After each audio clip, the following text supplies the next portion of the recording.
При поступлении в университет мне повезло. Дали комнату в новом, построенном в тот же год общежитии. Там то ли программа была по расширению студенческого городка, то ли что-то подобное. Нужно ли рассказывать, как я был рад? Вместо холодных, продуваемых всеми сквозняками коридоров, обшарпанных стен и загаженных душевых, мне досталось место в блоке на 4, со своим душем и кухней. Плюс ко всему еще и с новой мебелью и отличным ремонтом. Приятным бонусом стала белая зависть большинства одногруппников, вынужденных ютиться в старых, едва ли не аварийных комнатах. Меня поселили на 6-й этаж с 3 такими же зелеными сопливыми первогруппниками, и первые месяцы жизнь была по-настоящему прекрасна. Стипендия, пусть небольшая, приходила исправно. Немного помогали родители, да и сам я довольно быстро нашел подработку. Ретушировал в промышленных масштабах фотографии для всяких онлайн-магазинов. С соседями сошлись быстро, а потому в наших комнатах стоял вечный чат кутежа. Проблемы начались в ноябре.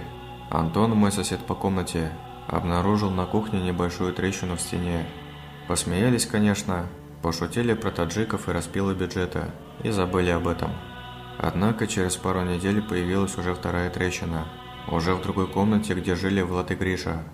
Через пару дней девушки из соседнего блока, которых мы время от времени разводили на борщи и котлеты, пожаловались, что с потолка осыпалась часть штукатурки и перестал работать душ. А потом началось что-то странное. Кто-то стучал в двери. Просто стук. 1 или 2 раза в неделю глухой ночью. Выходишь, и никого нет. Проседали потолки, горела проводка, срывала трубы и затапливала комнаты. Притчей во Вьязовцах стал полувыдуманный случай, когда во время любовных утех парочка вместе с кроватью провалилась на этаж ниже, по чистой случайности никого не убив и не покалечив. Бетонное перекрытие между этажами раскрошилось едва ли не в пыль. Было множество жалоб. Приезжала какая-то комиссия во главе с первым проректором, но переселять из нового здания несколько сотен студентов было попросту некуда, а потому все просто неодобрительно покивали головами и разошлись. Мы, в общем-то, были и не против. Есть крыша над головой, есть холодильник, иногда еда и интернет. Что еще нужно для счастья? И все же домой на выходные и праздники ездить стали намного чаще. И как-то раз в блоке я остался совершенно один. Девушкой обзавестись к тому времени еще не успел, поэтому компенсировал ее отсутствие прожиганием жизни в компьютерных играх. И вечер, плавно перекативший в ночь, обещал быть не особенно интересным. Было уже глубоко за полночь, когда в блоке пропало электричество. Такое случалось уже не в первый раз, а потому алгоритм действий был весьма четким. Выйди в общий коридор, открой щиток, подергай на бум пару рубильников. Профит. Тихо ругнувшись и включив фонарик в телефоне, я пошлепал к щитку. Если свет пропадал, то пропадал у всего этажа, и возле щитка часто можно было встретить несколько тел, уже ковыряющихся с тихими ругательствами в его содержимом. В этот раз я не увидел никого, но не придал этому особого значения. Ну, может, разъехались все, или спят уже, мало ли. Спустя несколько минут ковыряния я понял, что ни черта не выходит, и придется звать соседей. Постучал в одну комнату. Тишина. В другую. Тихо. В третью. Ноль реакции. Постепенно обходя все комнаты на этаже и не получая ответы, я дошел до двери в небольшой чулан, где уборщицы хранили свои ведра и тряпки, и где по совместительству находилась водяная развязка или что-то в этом роде. Дальше был только лифт. Со злости я ударил кулаком по двери и направился к своему блоку. Кто-то постучал в ответ с той стороны чулана. В первую секунду я едва не наложил штаны. Потом немного успокоился, списав все на злость и недосып. Стук повторился. Теперь стучали увереннее и настойчивее, с равными интервалами. При этом сила ударов с каждым разом все больше и больше увеличивалась. Кто-то или что-то колотило с той стороны, дергало ручку в попытках вырваться наружу. Затем начало скрестись. Я не стал дослушивать симфонию стуков и скрипов, и, едва не потеряв по дороге тапки, рванул в комнату. Едва успев захлопнуть дверь и повернуть ключ, я ясно услышал, как с треском разломилась дверь в чулан.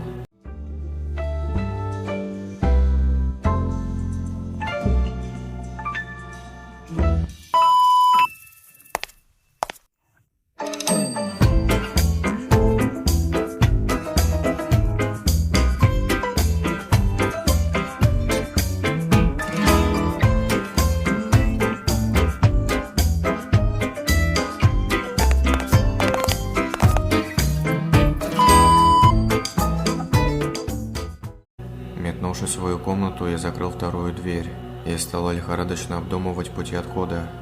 Не придумав ничего лучше, открыл окно и посмотрел вниз. Падать было далеко и страшно, но если зацепиться за карниз... В дверь нашего блока постучали, негромко, но настойчиво. Я вылез на подоконник и затих, думая о том, что если оно выбьет дверь, я просто прыгну.